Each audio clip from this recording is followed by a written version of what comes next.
Also a little personal anecdote. I have a little foible. I enjoy collecting sayings with these beautiful photographs, and people can depict those sayings. And one of my favorite sayings is, "I grow silent, you speak." And it has a beautiful photograph of it, of course. Yeah. But we also know very well that adage which says, "Silence speaks greater than words," which implies for us that silence has power. So what does that mean for us? What is this silence? Or what is behind this silence? And there's an old story to be retold, and perhaps it will put it together for us so that we can come to some understanding and realization of how it relates to us and where we are now. And it's that story about the great Japanese emperor who had an occasion to go and visit one of his provinces.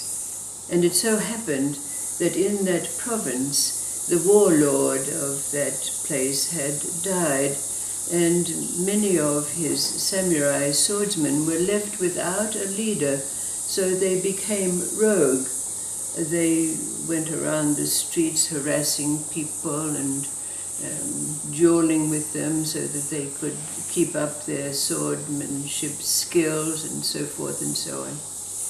But the strange thing was that this emperor, like all the emperors before him, when he traveled, would always take with him his chief samurai, his chief swordsman. But on this particular occasion, the emperor ordered that his tea master accompany him to this wayward province beset by anarchy.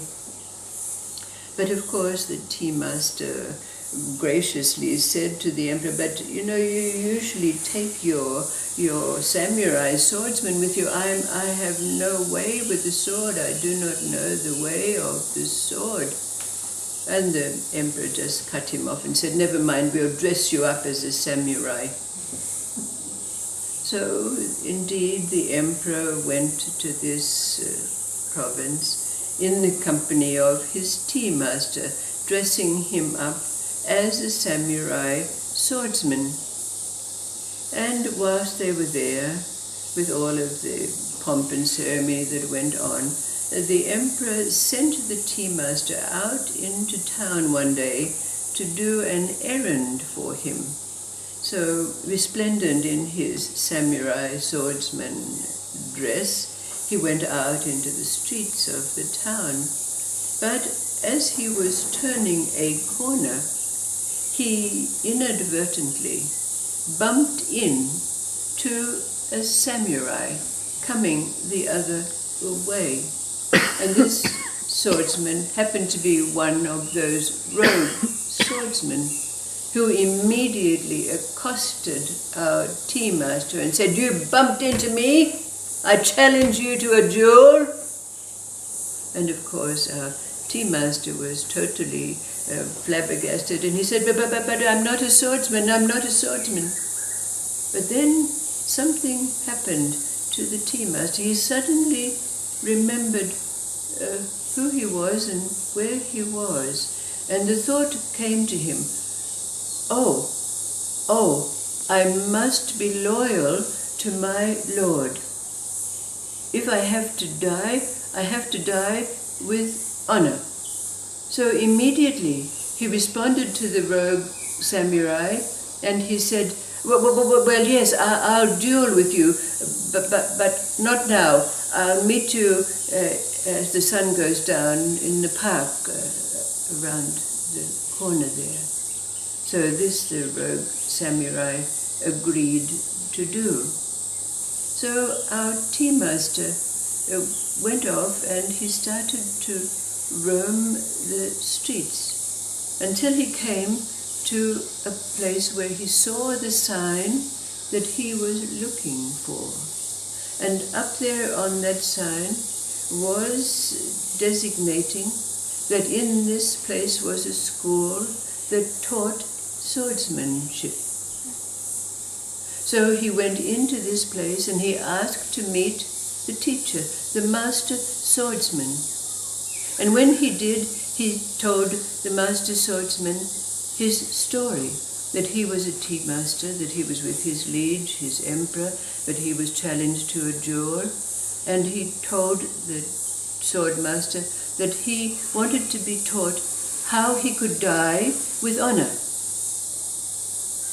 So the swordsman master was quite an advanced being himself, and he said, well, you tell me that you're a tea master, and I'm a sword master, and we won't have any money exchange, but our exchange and trade will be that you demonstrate to me the art of tea, and then I will teach you the way of the sword.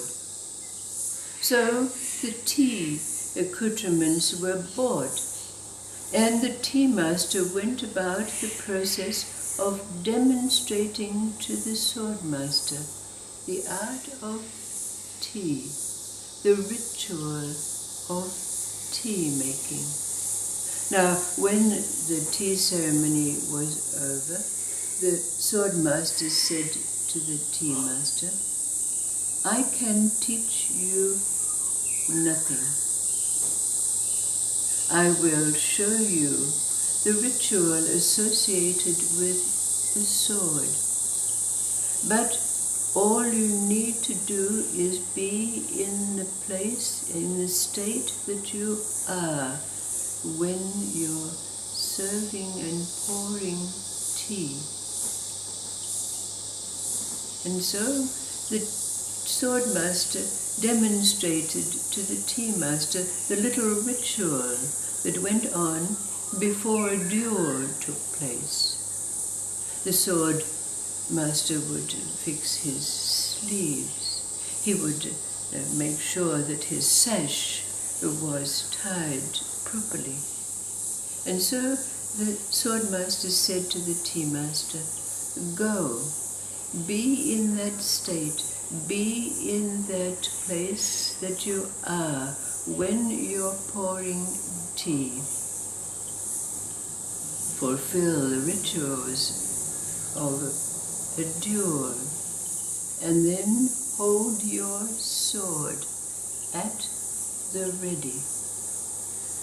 So, with that, the tea master, in his garb of the samurai swordsman, went to the place where he was to meet the rogue swordsman. And when the rogue swordsman came and was face to face with our tea master, he looked and he thought to himself, this is not the same man who bumped into me at the corner. But the swordsman had his sword at the ready and raised it up above his head. And the tea master stood, gazing benignly at him, his sword at rest, but there, after undertaking the little ritual of fixing his sleeve and his sash. But as the tea master gazed silently at the rogue swordsman, something changed in the swordsman, and without a word, he bowed low to the tea master, apologized, and turned and walked away.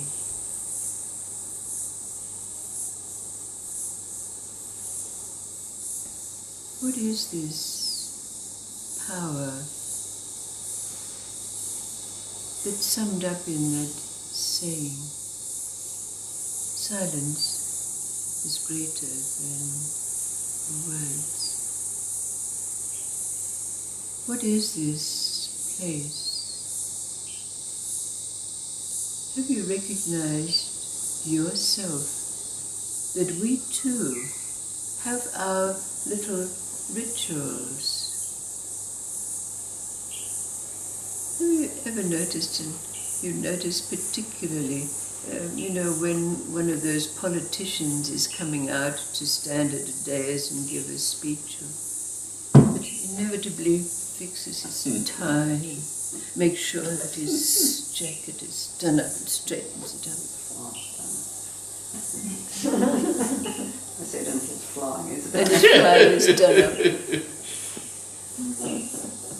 Have you noticed that we too have our little rituals?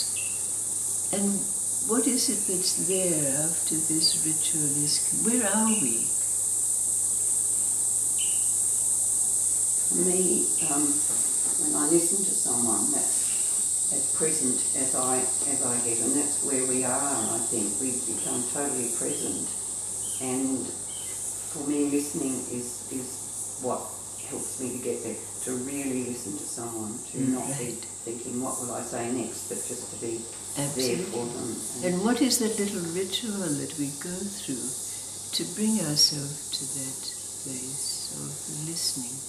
Like center ourselves. It's like we go to that silence and center oneness. Or is it a conscious thing or an unconscious thing?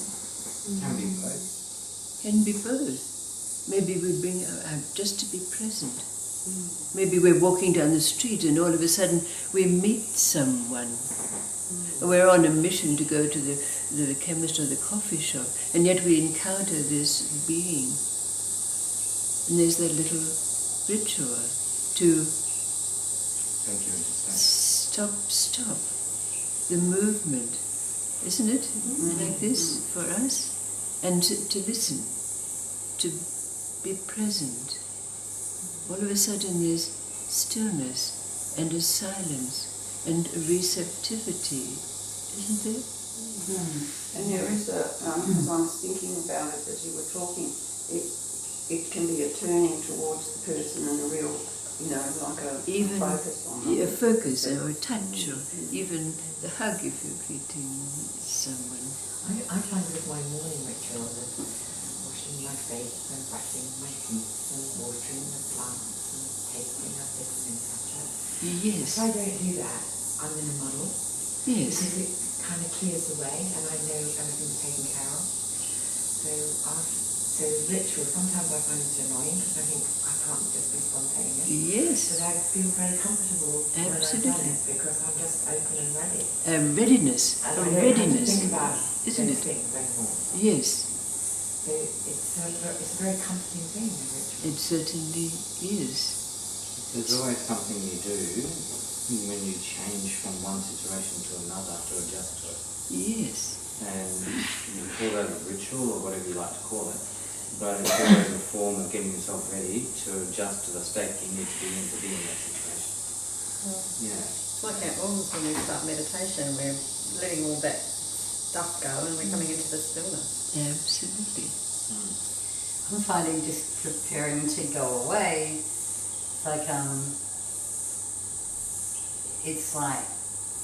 it's just the reason to actually live in the now.